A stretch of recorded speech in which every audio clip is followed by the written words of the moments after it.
the times everybody else eats. We can't eat the same foods. You can't take a pineapple and plant that seed in New Jersey. They don't grow there. Mangoes don't grow in New York. You can't grow an orange in Philadelphia. I don't care how much water or sunlight it gets, it's something about the nature of that seed in that region that there are tropical seeds, regional seeds, and temperate seeds. So even in our vegan diet, we want to be mindful that when you grow a whole grain, there's birds that's pooping on it. There's insects that love to eat what we love to eat. So they just come cut it down and grind it up, and you're eating this whole grain. You're eating the feces from that bird. You're eating the insects that was feasting on what you was feasting on. So we're taught to make it ground up real fine and to toast it to help kill that probable germ. As the doctor said, nature's designed where every medicine has a poison. That's just balance in everything.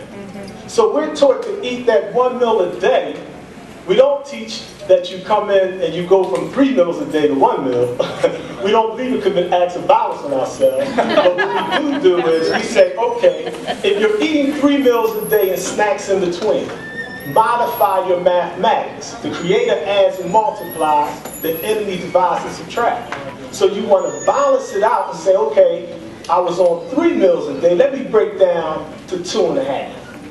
We all poison ourselves. Everybody does. But what you want to do is you want to try to poison yourself less and less and less and try to optimize your health under the circumstances according to your psychology, your finances, because that's a big part of it, being able to afford certain things, and you want to be mindful of how you prepare your foods. So 1 meal a day teaches us how to regain that balance. That's the goal. But once you reach that goal, you want to learn how to dry fast, where you don't eat or drink anything for 2 days, 3 days, as long as you can go without hurting yourself. You don't want to hurt yourself. Just because someone else may be eating 1 meal a day, 1 meal a day may hurt you if you're used to eating 3 meals a day.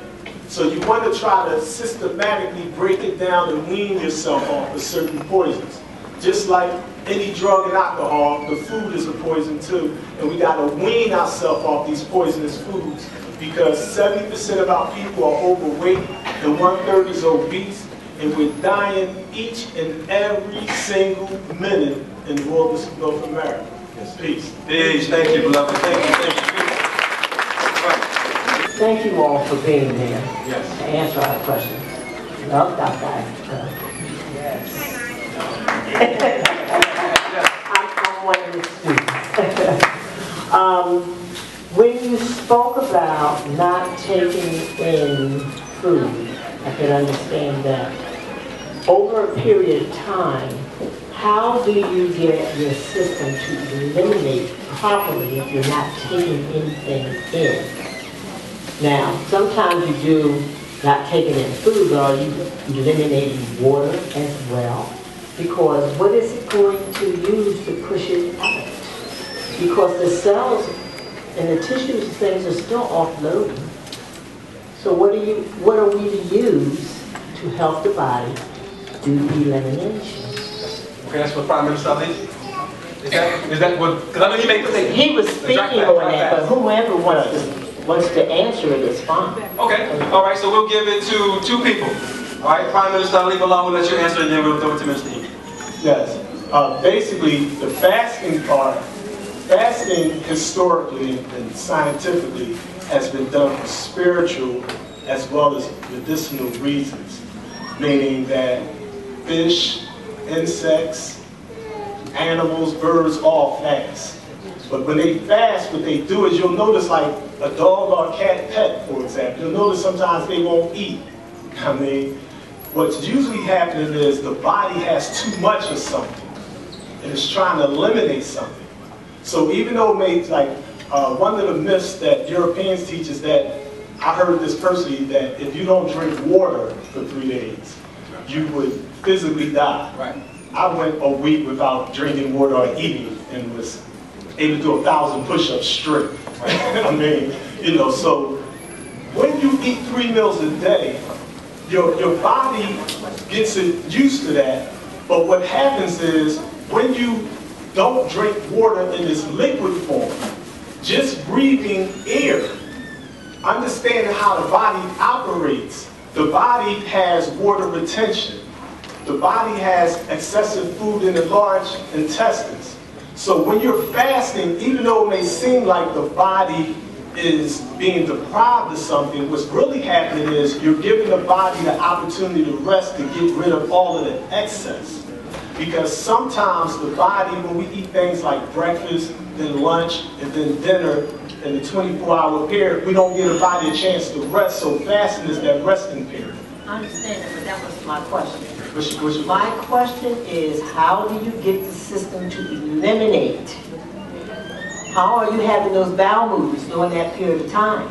Right. Because your system is still offloading. Gotcha. So how are you getting it to move out through your eliminatory organs? I might be able to help. I think that you said dry fast meaning, I guess, no water, nothing. Right. She's asking, can the body still eliminate in a dry fast? Yes, and what I said when she said that, my answer to that was the body is able to retain water. Right. Meaning that just as people overeat, people overdrink water. When they invented the bottles of spring water, one of the things they said is like, we need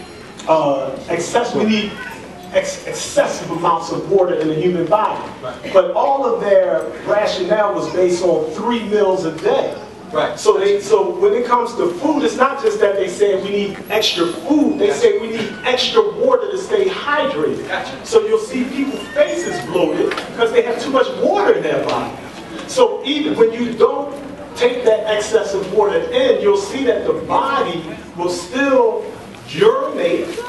Right. You'll see that it is still defecate. And I was talking about the balance as far as that 24-hour period. What happens is simply that your body is able to retain water.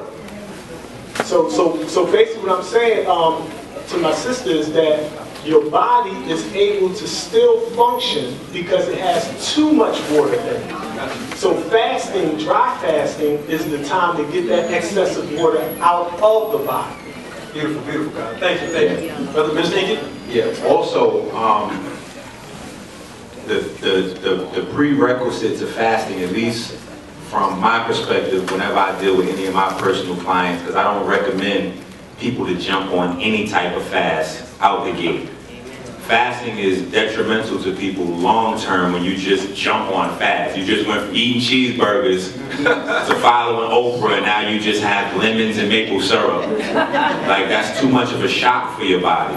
So if you transition properly, like he was saying, going from 5 to 4 meals to 3 meals, you're preparing your body, and your body can take on the transition.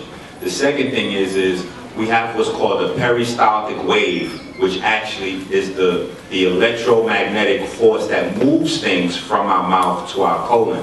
The reason we need such so much water in our diet is because of the fact that we're not eating a lot of fruits and vegetables, which if we do that, we get a lot of water from the fruits and vegetables we eat. So as long as we have a healthy peristaltic wave, we'll be able to continue to eliminate.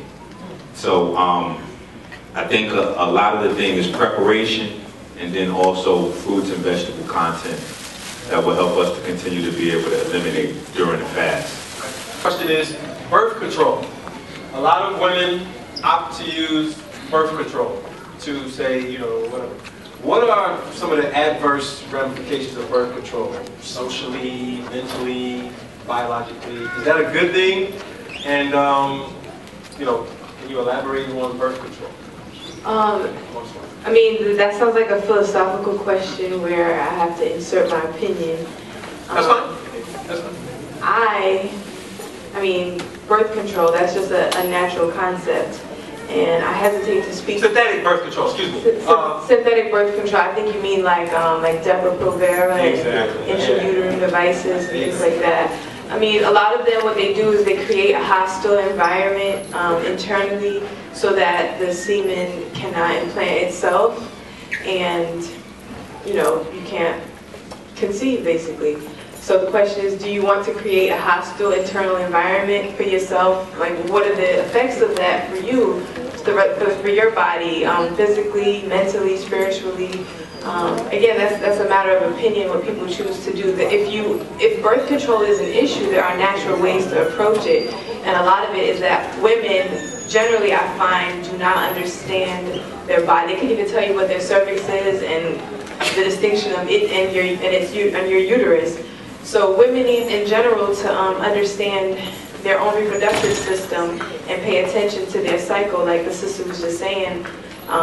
Understanding when your cycle is coming, if you still have one, and when is the best time to copulate and when to avoid copulation.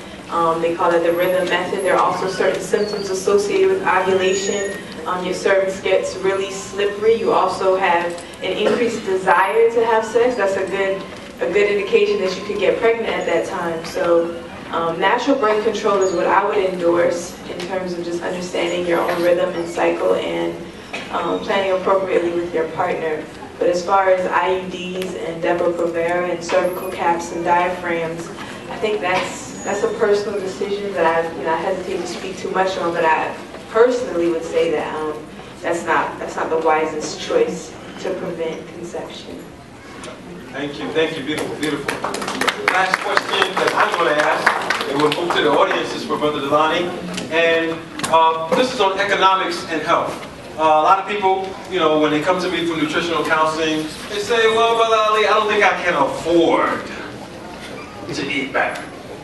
Now, I know you've been doing for self forever, in every way that we can think of. What kind of things can we do to inspire shifts in economics in order to shift in these other areas of nutrition? Well, that's a very interesting question, and I think everyone in the room is probably trying to figure out how do you eat right based on what you have to do. To me, the question is the other way around. I could not be on planet Earth eating unhealthy with the cost of prescriptions, the downtime, off sick, all the things associated with eating bad. I can't handle that part.